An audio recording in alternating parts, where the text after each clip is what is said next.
Hello and welcome back to the Irish Home Show. This is episode 6 of our Home Buyer's Journey series. We're taking you through every step in the journey to buy your first or your future home. Each week we're going through every stage in the house buying journey, from savings and mortgages through to house hunting and beyond. Last week we started on house hunting and we discussed how to find a home on the various property portals and with estate agents in Ireland. We had a great interview with Melanie Murphy about her journey to buy her family home.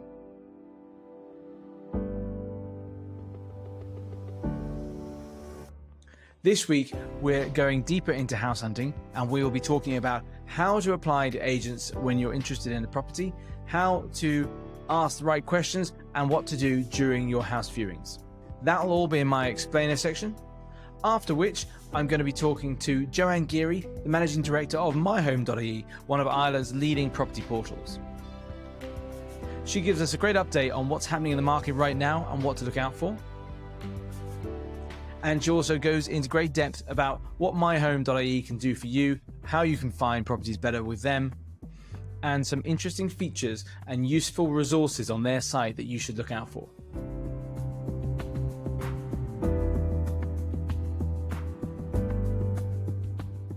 Finally, on In, Out and Away, I'm going to Cavan and showing you what you could afford on one of the most northernmost counties in the Republic. And in New Home, Old Home, I'm also going to be comparing available new properties in those northern counties. Finally, I'll wrap up with news of the week. There's been a lot of news at the moment, so stay tuned for that. To see clips of our interviews and all our features, go to our Instagram at Irish Home Magazine. And make sure you follow us there and subscribe here to the Irish Home Show. Thanks for joining us again, and let's get on with the show.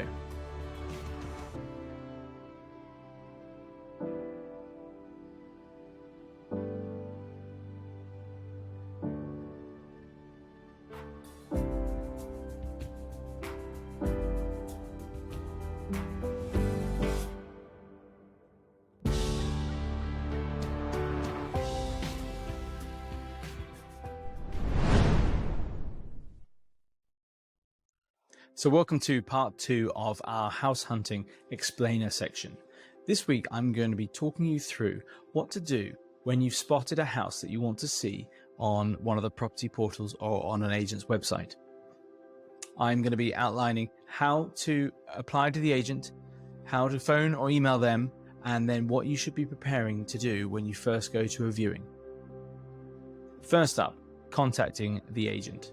I know this might seem very straightforward, but I have a lot of questions on this. Everyone's very nervous about getting it right, and so it's worth going through at this stage, and we can talk through the best way to apply to an agent to see a property.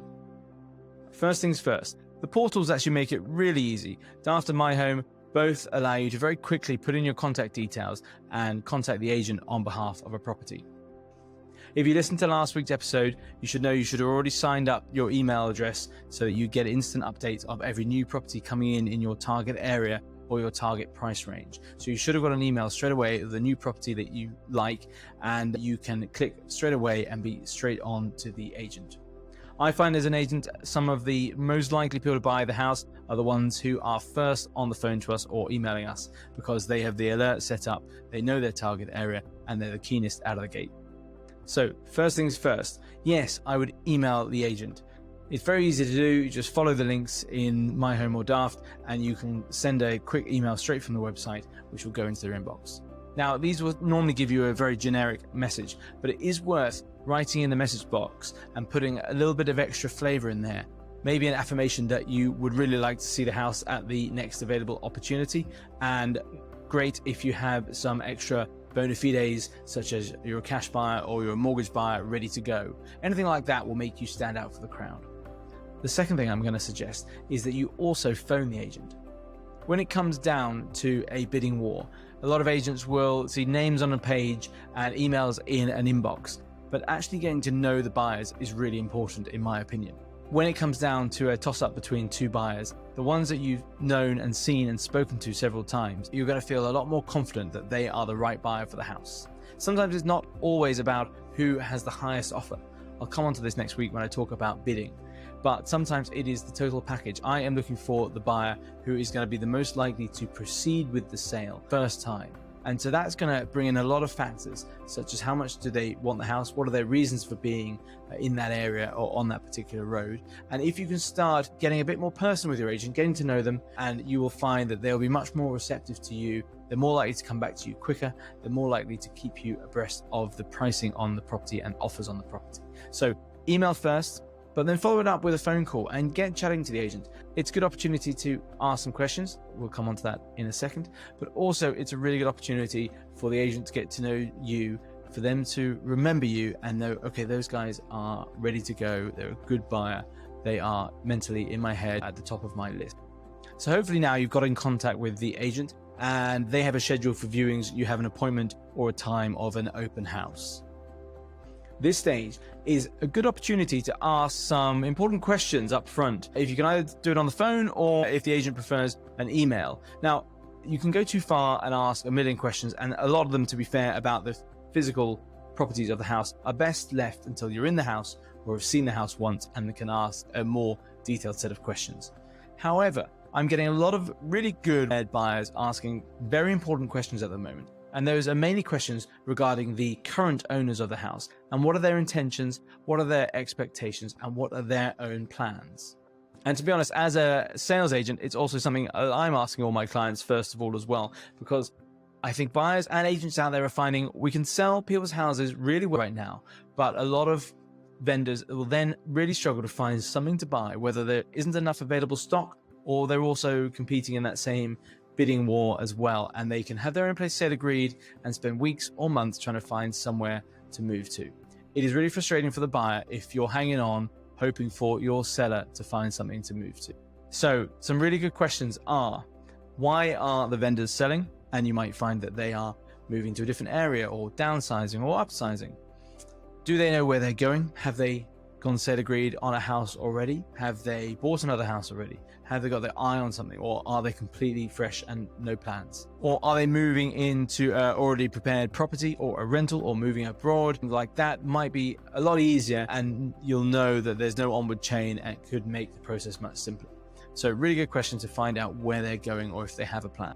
You can ask what expectations the agents and the vendors have about the price the house is going to go for, but I think at this early stage you're probably not going to get much out of them for now. The asking price should speak for itself. Perhaps a little bit further down the line, or if the property has been on the market for a little while, perhaps then you can ask, look, it's been on the market for a while, what are they really hoping to get? Is that the asking price? Is it below? Is it above that?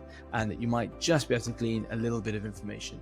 If an agent is struggling with a sale, he's going to be more likely to give away that info. He wants to get the ball rolling. So ask the question, there's no harm in it. So next, you are ready to walk in for that first viewing. I'd suggest you always do a bit of a recce before you go to a viewing of a house. Drive around the area, even walk it if you can, get to know some of the local amenities or parks or shops, and just get a good idea. Do a drive-by late in one evening and see if the road is quiet or busy, or not many lights on in the street, too many cars parked on the side of the road. These will give you a sense of the property through the entire span of a week, instead of just on that one sort of hour on a Saturday afternoon when you're viewing. But now, it's time for that viewing. What should you be looking for in a property? I like to recommend to people the 3 L's of real estate. It used to be location, but I've found a great new way that you really should look at a house before you even go in it or when you first step in the door. These are 3 things that you can't change about a property. They are essential, fundamental factors that no matter of spending or upgrades can improve. They are, number 1, location. You can't move the location of your house. It is where it is, as one of the things you can't change. That's why they always say, find the worst house on the best road, because if that's a great area, you're in the right place, you can always upgrade the house. So number 1 is always location. Try and find the best location, and that could be the best location for you. It doesn't have to be location for everyone else. So what suits you? Is it near work or schools, or a nice outdoor space that you like, or amenity that you like to attend? The second L of real estate, layout. The size of the site area of the house can't be changed in most properties. You have what you have. And then the house itself, again, the original layout of the house is fundamental to most properties, unless you're going to completely demolish it and rebuild. You can work with that, you can extend or knock through, but it's very hard to change the fundamentals there. A good layout is important, and it's worth paying attention to how the house is currently arranged on the floor plan and in the photos. Finally, the third L of real estate is light. And again, related to layout, what angle is the house positioned on the road or in the street? Which way is the back garden facing? What rooms gets the sun from the east or the south or the west at different times of day? You can't change that. So what light does the property get and where is it during the day? Those are the 3 L's of real estate: location, layout, and light. Now, your first walkthrough of the house should really be about the vibes that you get from that home. How do you feel standing in each of the rooms? What is the back garden like? Can you see yourself in that kitchen? Don't worry about the small stuff initially. Think about the bigger picture. You're looking at the layout, the 4 walls, the light, and thinking about that location. Now you've done that, here are 10 things you should check or ask when viewing a house. Number 1, when was the property built? Most good agents will be able to tell you if it's in an estate. They'll know roughly the era that the area was built up in. It's worth knowing because houses from the 30s or the 50s will have different issues than houses from the 60s or 70s, 80s or 90s. Number 2, is it freehold or leasehold?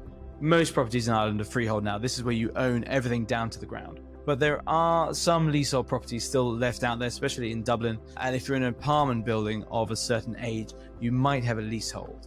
More modern ones would have a share of the freehold. That brings me to question number 3. Is there a service charge or an estate charge? If you're in an apartment, you are going to have a significant service charge. That could be anywhere between $1,500 and $3,000 a year. The average is around $2,000 a year at the moment. This pays to cover the maintenance of the whole building, the running and servicing of the lifts, the insurance for the block, and just general groundskeeping, cleaners, etc. However, sometimes if you're not even in an apartment block, but on an estate, sometimes there will be a small estates charge for the year. Sometimes it's only 50 or 100 euro. This is to cut the lawns, trim the bushes, and generally keep things tidy. Sometimes it can be voluntary, sometimes it is run by a professional management company. Number 4, what's the building energy rating? The building energy rating, or BER, is the color-coded A to G rating of how energy efficient the house is. Every sale in the country should have one of these pre-prepared already. Now, sometimes they're useful. Different houses can have widely varying BERs depending on what hidden features like insulation have been included in the house. A clever trick is to take the BER number, which should be listed on the property listing online, and put it into the SEAI's website. There you can download the full BER report, but also the advisory report, which is a great extra document which has been updated recently and is all color-coded and will give you a good idea of what is bad in the house and what it could be upgraded to. So it might say, look, the walls bring it down to an F, but if you put insulation in, you could bring that up to a C. So worth checking out the SEAI website. Number 5, let's check the services. How is the house heated and how is the hot water heated? Is it gas fired by the mains or oil tank in the garden, or electric heaters on the walls? Is there a hot water tank with an immersion or solar panels, or run off the boiler? It's always important to find the boiler and the hot water cylinder in the house to get some gauge of how old they are. Usually on the boiler, there's a date of when it was installed, or at least dates of recent services. Make sure those are recent. And the hot water tank, check that it is insulated, or see if it's one of those older copper-colored ancient ones. All these are important to know if you're going to need to upgrade them in the near future. Number 6, let's get out in the garden and have a look at the outside. What aspect is the back garden? It's a crucial question for many, but don't overlook houses that don't have a perfectly south-facing garden. It really depends on the angle of the house. It could depend on what trees or neighboring buildings are nearby blocking the sun. The best thing to do is get outside and use the compass app on your phone, or there's a great app called Sun's Path, which will show you where the sun comes from morning till night at different times of the year. Everyone will tell you that natural light is really important for a home, but let's just see where it comes into the house. Is it into the front rooms, the back rooms, the kitchen, or the living room? Then you can think about how you're going to use the house and where you want the sun at different times of day. Number 7, has the house had any previous extensions? Usually these are pretty obvious, but it's worth asking the agent and then finding out when they were done. There is a checkered history of extensions being built without planning permission. Now, you are allowed 40 square meters of a ground floor extension without planning, but many properties were extended back in the 80s or 90s and probably didn't have any proper planning at the time. They are usually eligible for an exemption, but this might need an architect to come out and check and sign off on them. It's worth asking the question, has that been done, or is there original planning? It's usually solvable, but might always take an extra few weeks or months for the solicitors to work out. Let's look at the attic now. Has it been converted, or is it convertible? The best way to work out if an attic has potential for conversion is to look from the outside at the height of it. If it's a really tall peak, it probably has a good headroom height inside. But look to the neighbours' houses. Do you see any skylights or any dormers that come and stick out of the roof with windows on? That's a good sign that if neighbours have done it, it's probably possible on your house and probably eligible for planning permission. If it's not, then ask if it's been insulated, and if it's been floored, it may just be good storage area. Number 8. Let's look around at the condition of the property. Look at any plasterwork inside the house for any signs of damp or any skirting boards that would have decayed. On the outside, look for any cracks or damage that might be a concern. I'll be going into more detail in this in a couple of weeks when I'll be talking to a surveyor about exactly what they look for when they're looking around a property. Number 9, inventory. It's worth looking around the house and asking what is going to be included in the sale. If there is a fitted kitchen, just make sure that all the integrated appliances are going to stay. A fridge and a freezer that are built into a kitchen unit should be included as standard. But if there's a freestanding washing machine in a utility room, just ask the agent up front if that's going to be included. It used to be more common that people would take them with them. Now, as they're getting a lot cheaper to buy new ones, most people just would rather leave them plumbed in situ, and if they need to, buy a brand new one when they move to a new property. Equally, if there's furniture in the house that you might like, or they are saying is available, then it might be worth keeping it, even if it's just for the first few weeks when you move in. It's always important to have a sofa to collapse on the first night when you've moved a million boxes into the house. Even if you're not keeping it for a while, the waiting list for new furniture deliveries can be long, and it's worth having something to sit on, even if it's only for the first few weeks. Finally, on your way out, number 10, let's look at the parking situation. If it's a house, is there off-street parking, and for how many cars? And if not, what's the street parking situation like? Do you need a permit? If it's an apartment, find out if there are designated spaces or if it's a free-for-all in the car parking area, and see if the car park is full at different times of day. In some apartment schemes, they are flush with people with 2 cars each and filling up the whole space. So it's good to know that you have a regulated and designated space that is always going to be left vacant for you. That's it for my viewing checklist. Now I want to explain what to do after you've been to a house viewing. If you're really interested in the house, always follow up with an email to the agent saying that you are interested and you want to be kept in the loop. You want to know if there's any offers coming on the property and if there's any future viewings. If you can see the property a second time, it's always worth it. There are always things you miss in the first viewing. And it also looks good to the agent and the vendor that you've been around the house twice and you know it very well. I'd say a couple of days after you've emailed the agent, I'd follow up with a phone call as well.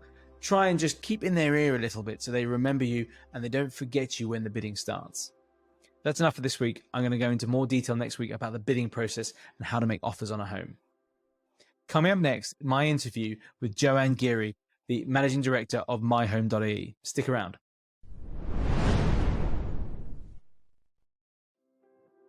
The Irish Home Show is brought to you by the Irish Home Buyers Journal, our guide to buying a home in Ireland. From savings and mortgages through to sale agreed and getting your keys. It's the perfect complement to listening to the show. Your physical journal can be brought with you to each of your viewings, filling your viewing checklists and ask your estate agent the right questions.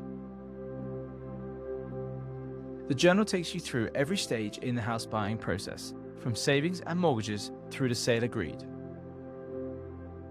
Visit irishhome.ie/journal to order your copy, and show listeners can use the promo code SHOW to get free postage and packaging.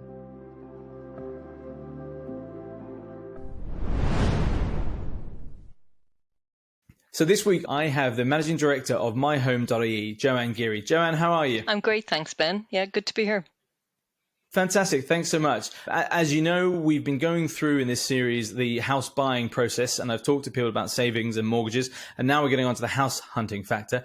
And obviously you guys are a key part of that in any Irish house hunter's life. But you've just released your Q3 report, which is showing good signs. What's the sort of takeaways from that? So we just this week, actually, so we're the first week of October at the moment, and we've released our Q3 data in relation to the residential market. And what that data tells us that asking price inflation has started to slow down and ease that runaway asking price inflation, which we would have seen at the back end of last year. So asking price inflation on the My Home report stands at 7.8% nationally in Q3. Back in Q1, that asking price inflation would have been 12.3%. And in Q2, it was 10.9%. So now you can see what's happening was that we had a very strong start to the year in terms of asking price inflation was, growing quite dramatically at that 12%. That was really in the main led by regional Ireland. That's still that COVID effect of people paying high rents, moving out of Dublin, Cork and so on, Yes. moving back to the Westports and the Skulls and Dungarvans of the world. So it was regional prices that were fueling and driving asking price inflation, but in Dublin as well. But you can see that started to cool off. And that's a good thing, right? Because as people that work in the property market, and even for people that are considering buying in this market, as we talk about buyers, we want stability in terms of pricing. And what we can certainly see by the end of this year is that asking price inflation will most likely settle at about 6% in the Irish market for this year. And as we look forward to next year, we forecast that asking price inflation will be at about 3%. So you can see that what we're doing is we're coming off very frothy pricing that would have been in the first quarter of the year, and that started to cool and ease now as we're here in October. Yes, certainly. From the view from the ground, it has been very much like that. For the last 2 years, it's been really typified by a lack of supply and very frenetic bidding. People are getting very much over the asking prices on a lot of things, even in prime South Dublin where I am. And that probably hit a peak in early part of this year, March to May, where we were getting incredible prices and no one really thought it would last. That has come down. Asking prices need to have come off to get things sold now. It was already doing that at the start of the summer. I think we hit a very slow summer in terms of viewings because I think people took holidays that had been saving up for the last 2 or 3 years. And then since then, with interest rate rises and things, it certainly has. The freneticism from buyers has cooled off. But also, more importantly, it seems that there's been a great rise in the number of sales coming to market. Available properties on the market has increased. Yeah, and that's really good news. I just checked My Home before I came on to speak to you on the podcast. So we're the 3rd of October, I think, today, and there's just over 16,200 properties available for sale on My Home at the moment. That's good. It's 30% up on this time last year. So if I was talking to you at the beginning of October last year, there was 30% less stock on the market. So more stock means more choice all across in each of our counties and locations. It means more choice. It also shows me that vendors are probably looking at that asking price inflation that might have been there in Q2 and are now saying, okay, I'm going to dip my toe in the market and look to put the property available for sale. And it's also helped by increasing new homes product, which we're also very anxious to see coming forward to the market. New homes developers are still playing catch up from when construction sites were closed during COVID. And it looks like we will see about 26,500 new homes units hitting the market this year, which is good. So any improvement in stock is very good for the marketplace. We welcome the extra 30% that we see on My Home. It's still not enough to meet the demand in this market. We've really strong, robust demand. Our leads are up over 15% year on year. Our new homes followers and our social media followers have increased dramatically. We can also see from mortgage information that we get from the Banking and Payments Federation that the typical mortgage is now about €288,000. That's up 8% on this time last year. And we also know from talking to our buyer customers that we would survey on My Home that 1 in 5 people that have a mortgage today still cannot find something to buy. So very strong demand, improving supply, but still not enough to meet the demand that we have. And that demand in this marketplace from buyers, and certainly first-time buyers, and you would know this well as an agent, Ben, is being driven predominantly by a very dysfunctional rental market.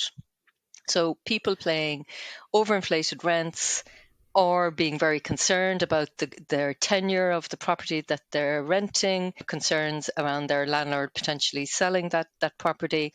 And in most cases, not all, but in most cases around the country, if you can get a mortgage and if you can get on the property ladder, it is more likely cheaper for you to buy than it is to rent today, if you can find something to buy.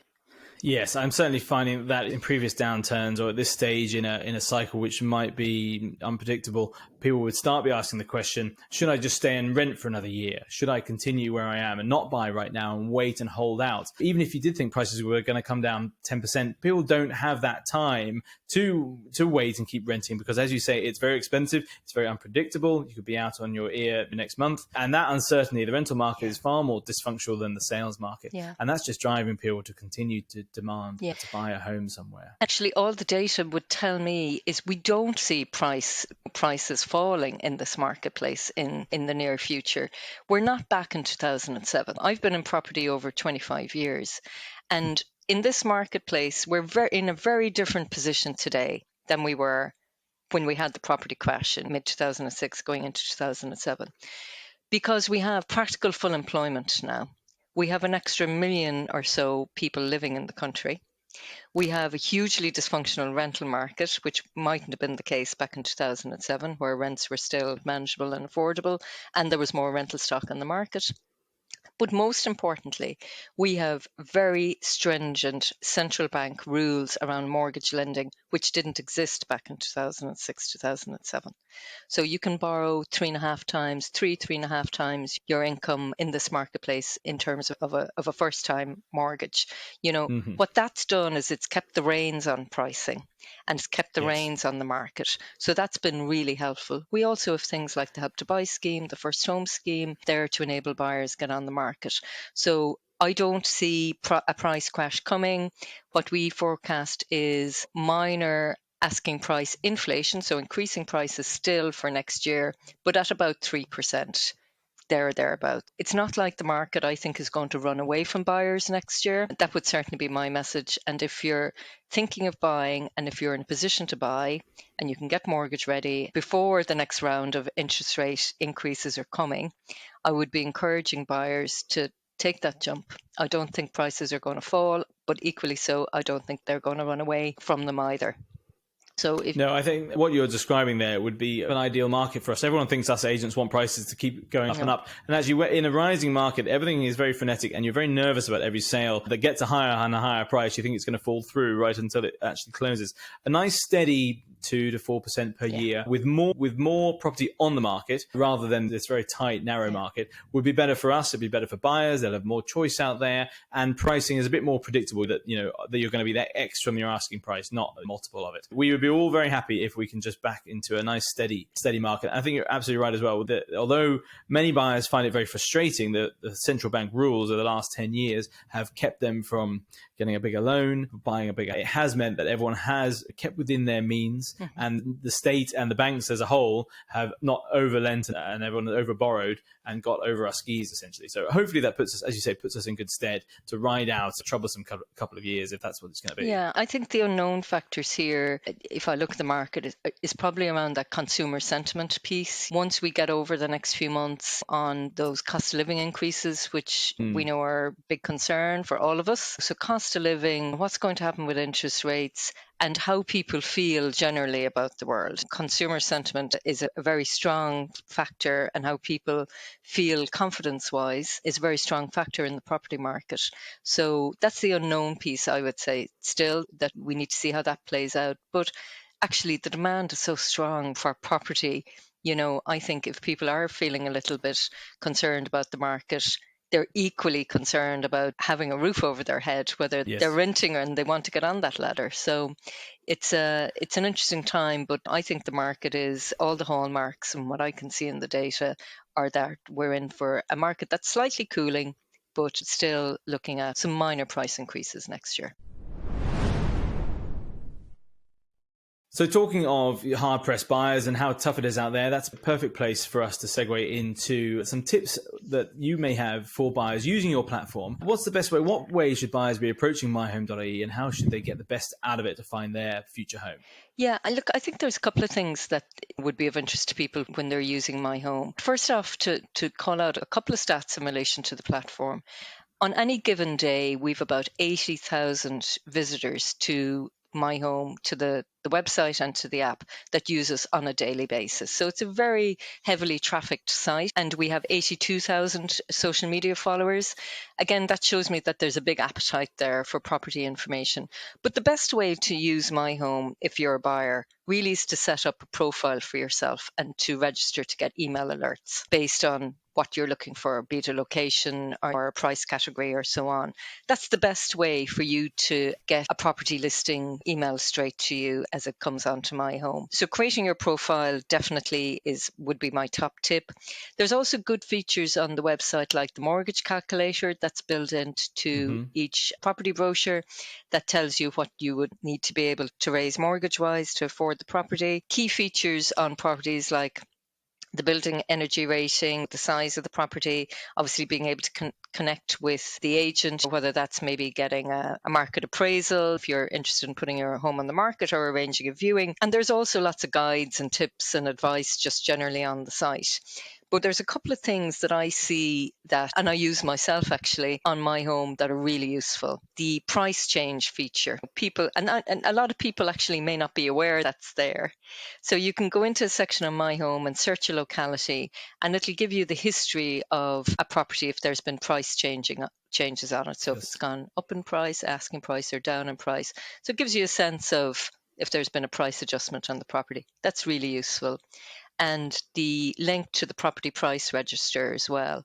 So if you're doing a bit of research and you want to see what maybe a similar property in an area sold for 3, 4, or 5 months ago, it links you straight through to the property price register to enable you to do that research. So there are two sections of the site that are quite heavily trafficked.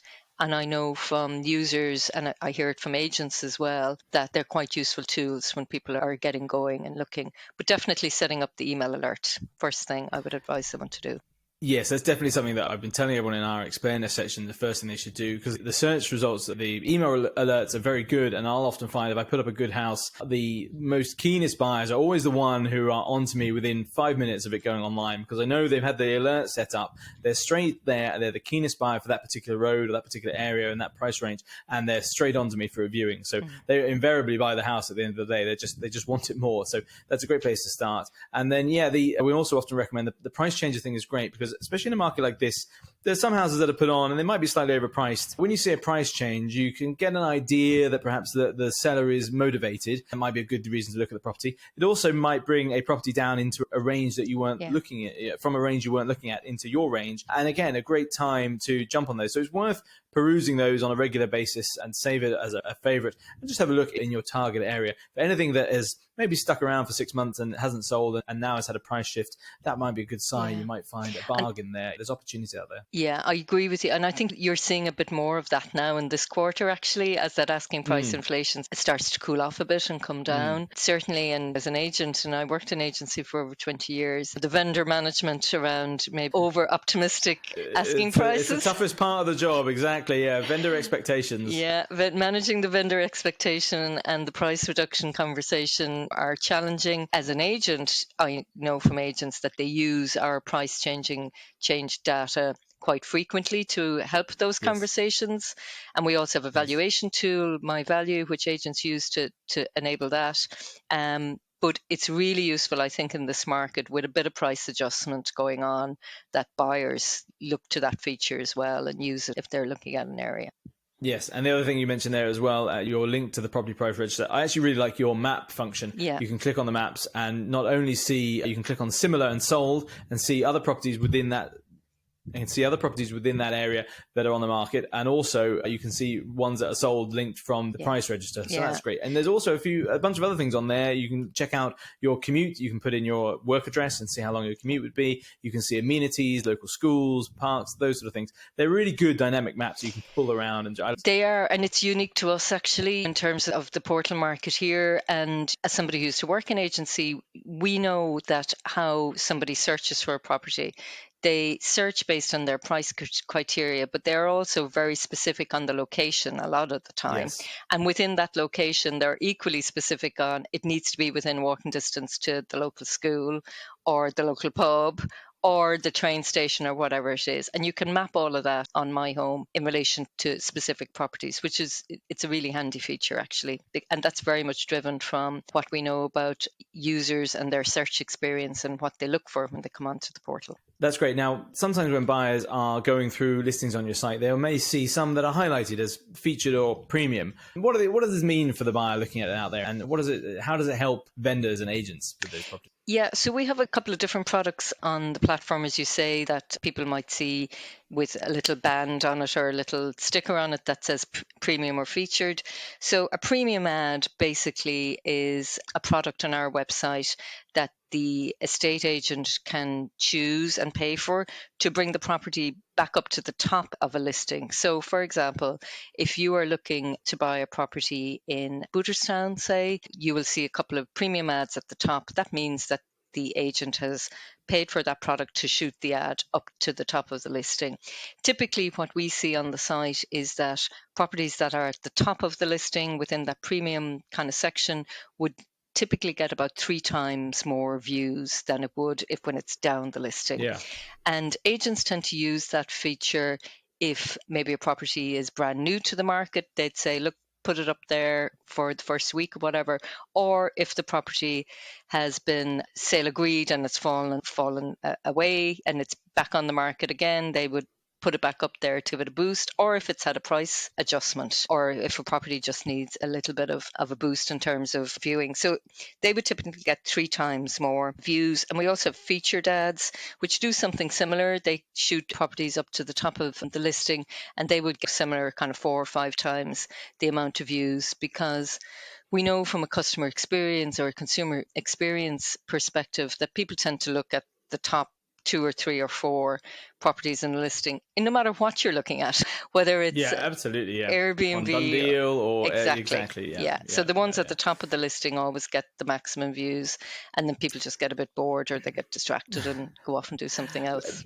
Is it only for high-end properties, or am I going to see it if I'm perusing through houses, more affordable houses, or around the country? No, it's available to any property that an agent wants to choose.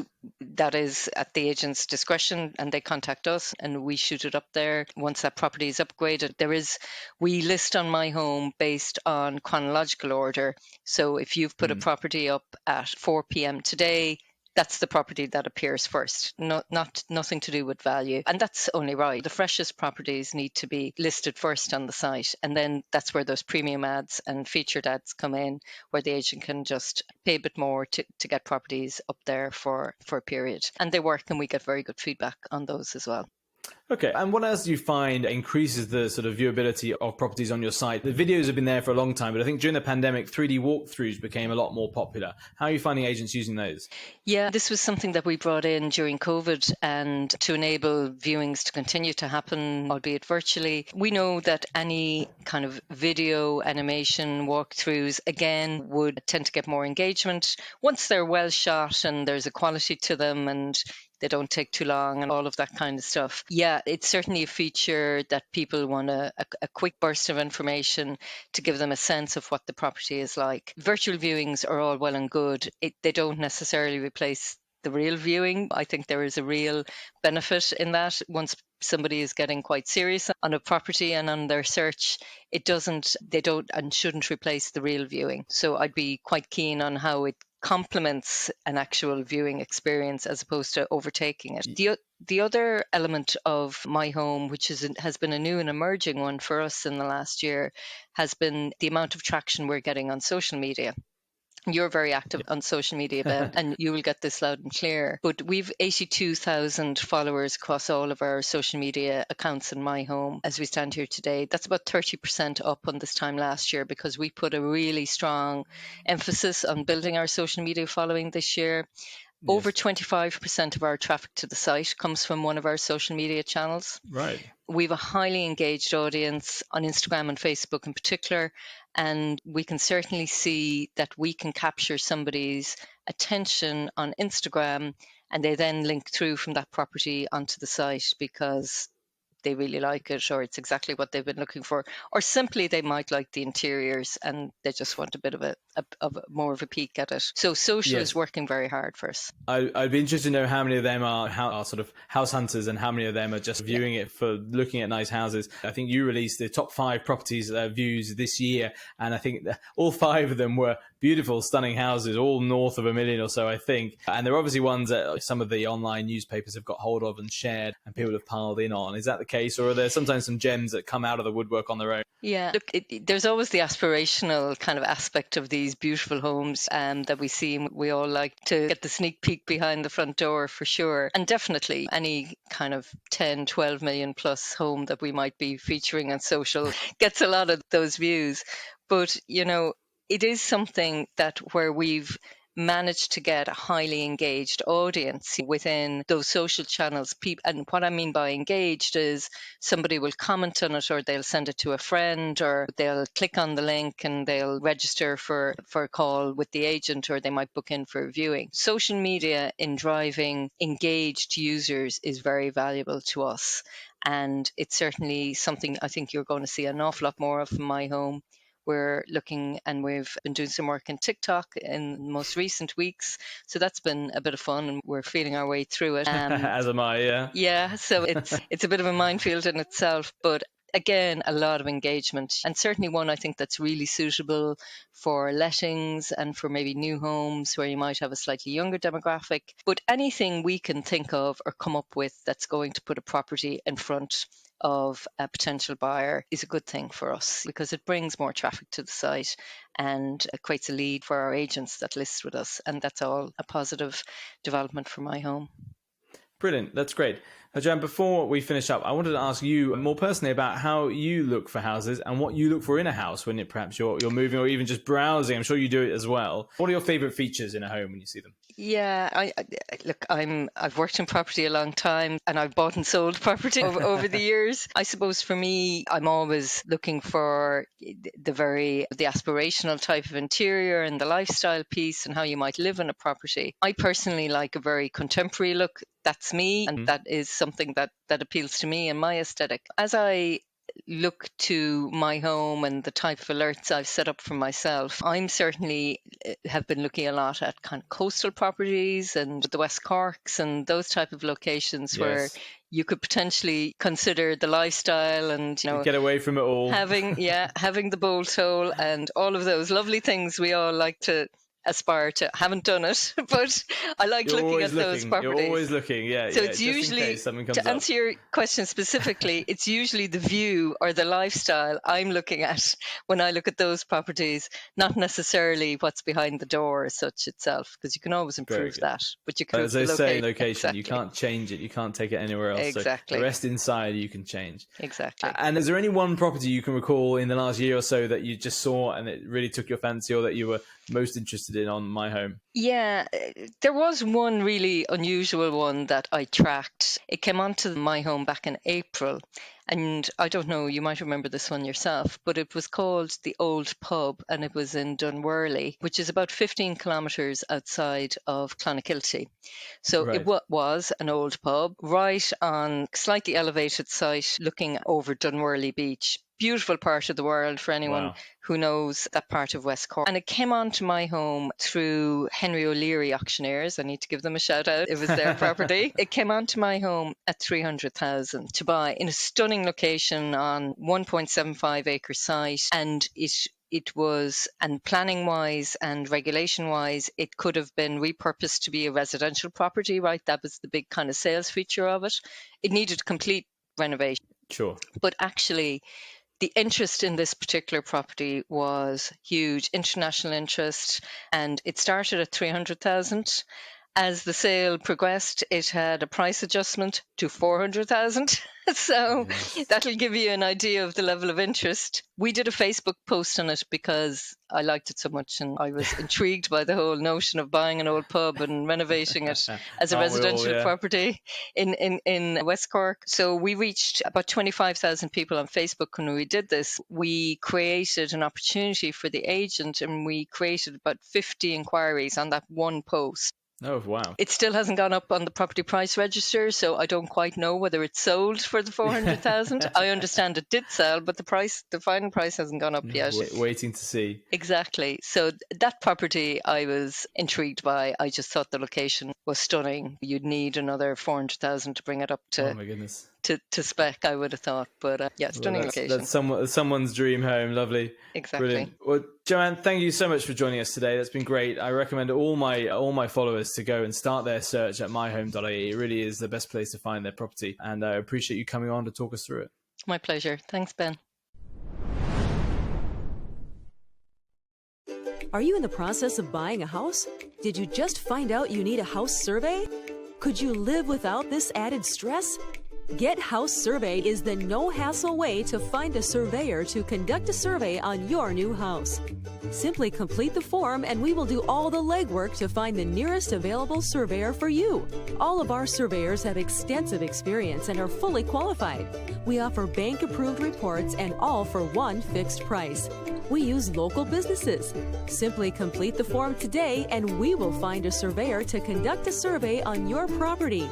If we cannot find an available surveyor, then we guarantee 100% money back.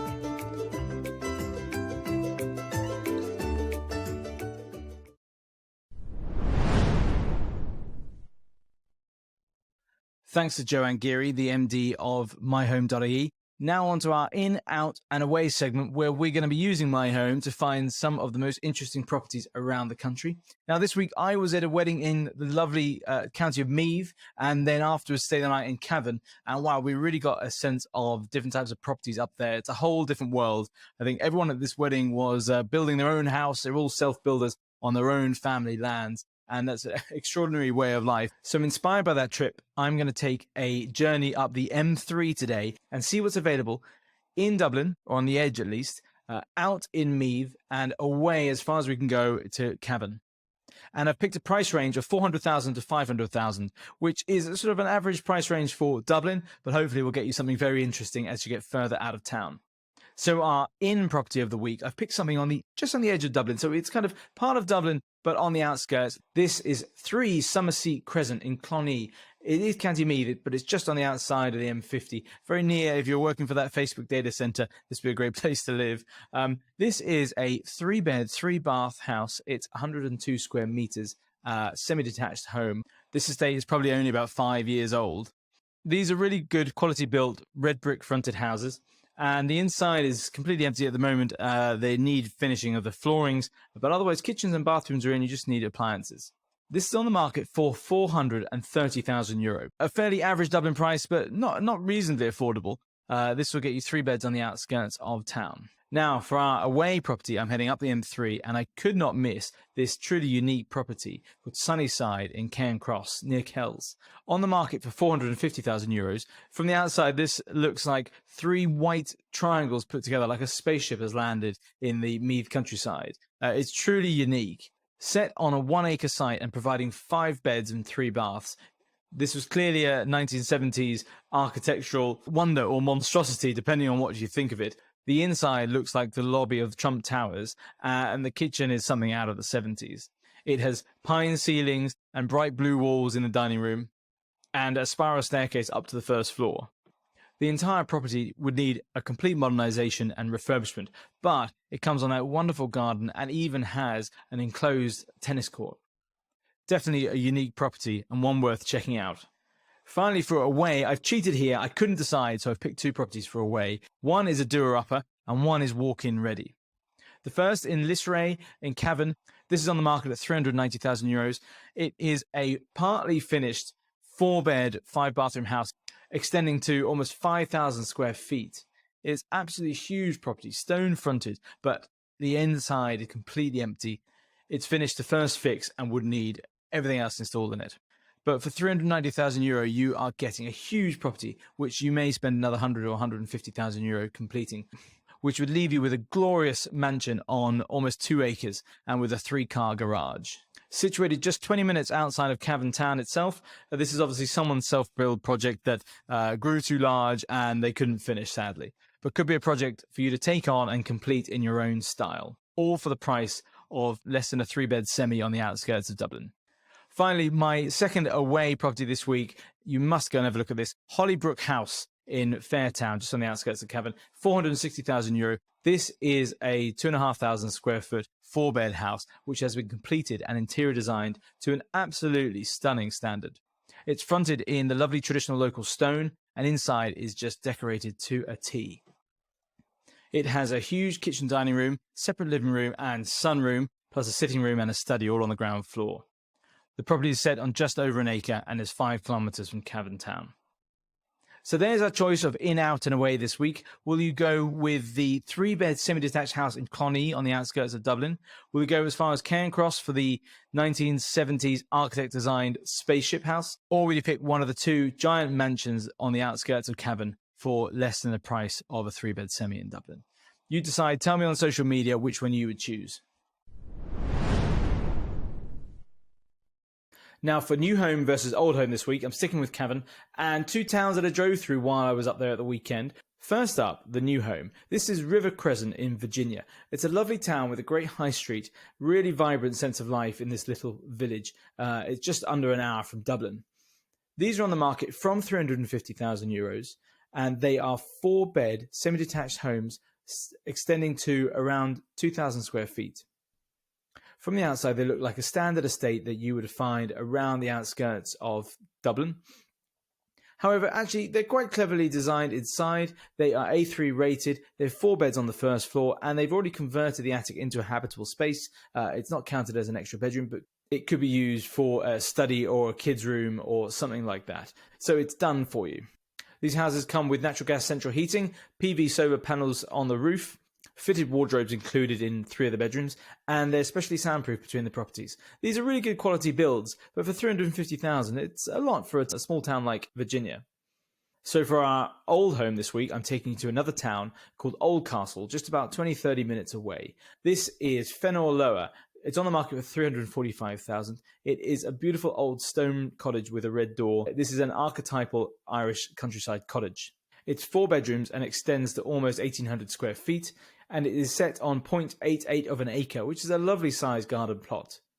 Inside, it needs some decor changes to suit your taste, but it has been insulated through the walls and has been upgraded to a C1 rating, which is fantastic for an old stone cottage like this. So which would you choose? The new build in Virginia for €350,000 for a 4-bed, or this 4-bed old stone cottage on almost an acre in Oldcastle? Tell me on our social media which one you would choose. Finally, it's time for the news of the week. First up, there's several headlines about local property tax. Councils have been voting to either raise or lower their taxes. Some, such as Fingal County Council, have lowered theirs by 7%, while others, like Wexford, voted to increase it by 15%. Wealthy Dunleary Rathdown, which includes Blackrock, Dalkey, Clonee and all those areas, voted to decrease theirs by the most by 15% this year. Now, we talked about local property tax 2 weeks ago in episode 4 with Alan from Cloud Accounts. It's a necessary thing to pay if you are the homeowner. People are up in arms about property tax because it's only a new thing in the last 5-6 years. However, comparative to other countries like the UK, we pay a relatively low tax, and it is a progressive tax which makes richer, wealthier property owners pay more. Unfortunately, it's something that's probably here to stay, and heaven forbid, it should probably be something that should increase, perhaps to take the burden off the poorer in society. I think most new home buyers just know that it's something that is going to be a part of their home owning journey and aren't too worried about it. You can pay by direct debit or spread it out over the course of a year. The average for most people in, say, Dublin would be €300-400, so it's not a huge amount, it's just an extra hassle. The second news headline is some great news. Last week we were talking about Finance Ireland having hiked their fixed-term rates. Thanks to a public backlash and some very prominent mortgage brokers such as our friend Martina Hennessy from Doddle.ie, they managed to get Finance Ireland to walk back on this rate hike, at least for those people who are sale agreed and expecting to close on their properties soon. If you had requested to draw down your mortgage before the 30th of September, you will stick to your lower rate. Unfortunately, anyone newly applying for a mortgage from them is going to be on the higher rate. I suggest you shop around because there are still other banks out there who are offering lower fixed rates. Finally, although we were discussing earlier with Joanne from MyHome.ie that the number of available properties for sale on the market had increased somewhat towards the end of this year, second-hand properties are still 26% down on their pre-pandemic levels. So there's a lot less property on the market right now than there would be in a normal year. There were 15,300 properties on the market in the country in July 2020. That's almost 8,000 less than the equivalent time of year in 2019. Now, we are starting to see growth in the number of available properties and more homeowners deciding now is the time to sell. That is good news for everyone, giving everyone more choice and allowing a bit more of a normal market. So fingers crossed those stats start to change, and going into 2023, we're going to have a lot more availability of property. That's it for episode 6. Thank you for tuning in, and thank you to my guest Joanne Geary from MyHome.ie. We've talked this week about inquiring and viewing properties and what to look for in a house. Next week, I'm going to be talking through how to make offers on a property, and my interview is with Robert Hoban, who is the Managing Director of Offer.io.